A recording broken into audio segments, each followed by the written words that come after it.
So today was media day, and well, it was interesting. Let's talk about it.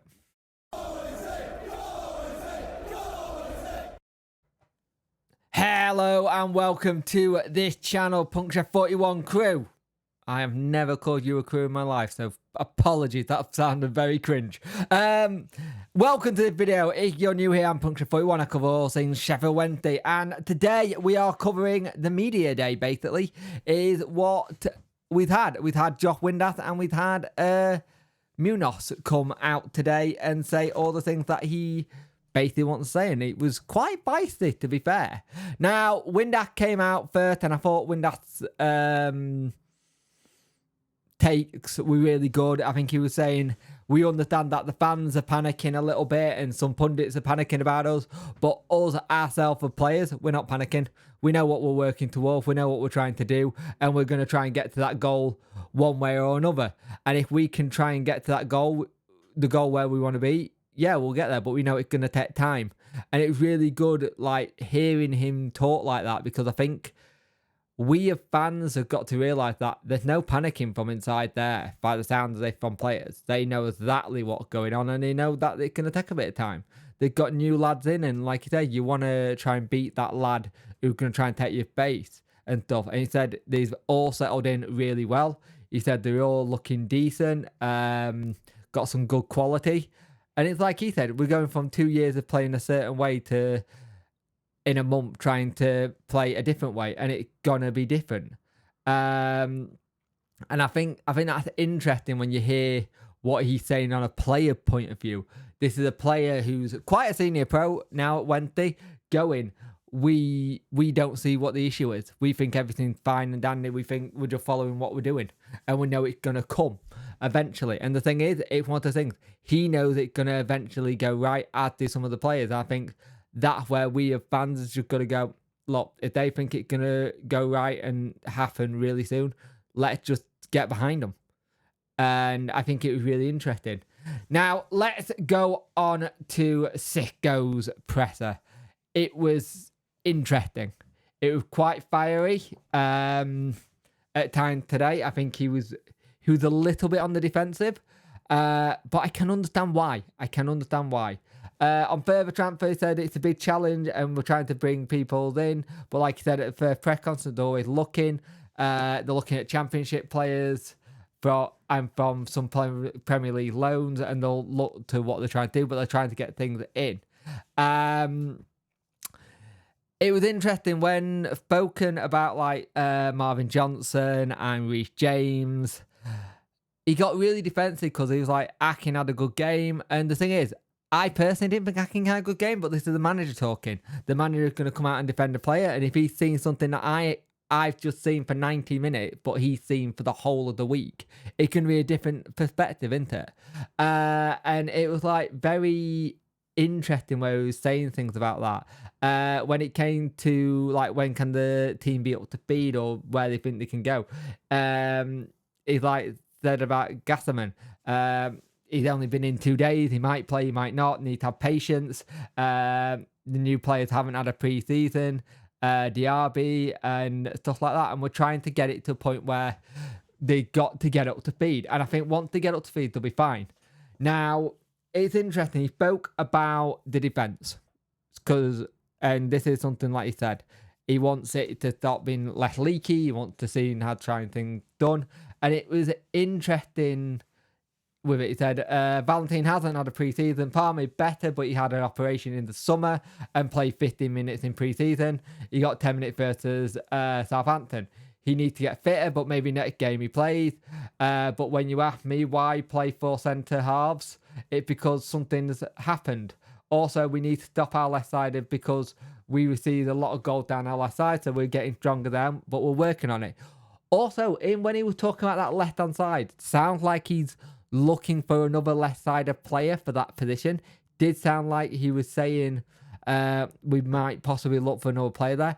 Granted, and this is a bit where he got really, really annoyed. And I can understand it because it's the same questions week in, week out at times. And I understand the journalists are doing their job. The fans are wanting to know where this player is, why this player's not here, why this here, and I get that. But he had turned around and gave an answer on this. So it was about Reece Johnson and Marvin Johnson, and he got quite snippy, and he was very much say, always I'm asked about the certain players who aren't playing. Maybe you're thinking that these players don't give the correct level. I don't know why people ask me about who doesn't play. Why not speak about the players who play and how they can improve? You ask me players who can play. James was my decision. We're thinking right now that Akin is better than James about this position. Why aren't we asking Akin had a good performance? He played very well in this play. For me, the situation is James in the cup. Do you ask me why not play Akin? The rules are there. I can put 20 on the squad and 11 on the pitch. And that's the next game. I'll put James in the first 11, but then you'll go, why no Akin? I'm thinking about the squad as a whole and how we can get 3 points is what I'm focused on. He said Barry Bannon is better. He trained and he's 100% ready. And we'll see how he reacts after that. And again, another player he talks about with Malik Wilks. Everyone's working. I don't know why I don't know exactly if he can arrive in time for Preston. He'll find out from the doctor tomorrow. One of the big ones he said was, though, George Byers is fit enough to hopefully have a start. And he said gave a lot of praise on George Byers, actually. For George Byers' situation was interesting because he gave a hell of a lot of praise to George Byers, saying he's happy with one play. If there's one player, I'm happy with him. He had a very good pre-season. We spoke every day. He's better and better. He's ready to start. I don't know if he'll start or not yet, but one of the things that is making me happy is back with full power. We have him on an individual plan for him, and we'll try and get him better. But I say happy. I'm happy with one player in the team. It's him because he gives 200% in training. He spoke about Preston North End and he's saying they know what they want to do. They'll give us a good game. This week training will try to improve things slowly but surely. He did also go on to say he's not too sure if he'll start Digi Gasserman. It might not happen yet. But this is the thing we have to really understand here, right? We have to understand this and kind of thing. And I understand people saying this. This manager's been here a month. And some of these players he's had 2 weeks with, maybe 3 weeks with. No preseason with them. We're going to have to start and pick things up sooner than later because you want to get that first win. The longer that first win goes missing, the more it asks questions and more it builds the pressure on. And you don't want that as a manager, you don't want that as a team. But I thought this press conference, you saw a side of this manager that we haven't seen in a couple of managers where he'll fight back. He'll clap back when there's a question. And we've not seen that far. We're so used to questions just being shot down or said in a certain way. And the other thing, I think there's some questions that get asked to him which he doesn't quite understand, and he gets a little bit of it, and go with what he thought the question was.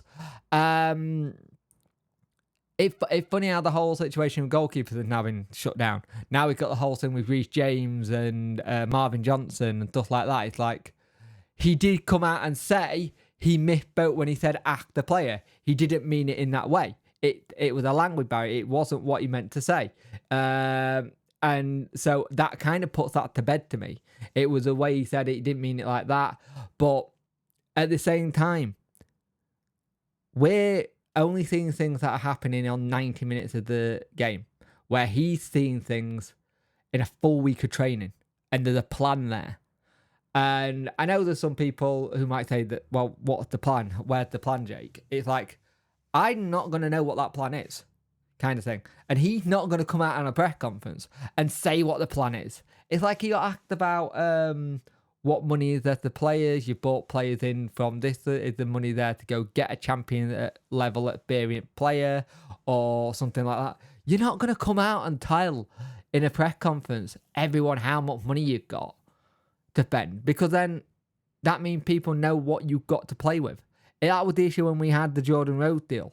Once we got Jordan Rhodes, people kind of knew how much we were roughly about to spend on transfers, and then we got outpriced on some players because we weren't going to go to those levels.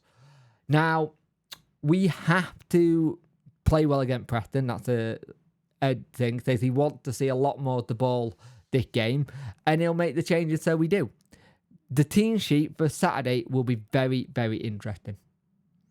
That's all I'm going to say on that. Let's see what that team sheet is on Saturday. Let's get behind the boys. Let's get behind the manager. Windass is saying that they understand it. We're not panicking behind the scenes. The manager's not panicking behind the scenes. So let's get behind them and see where we are.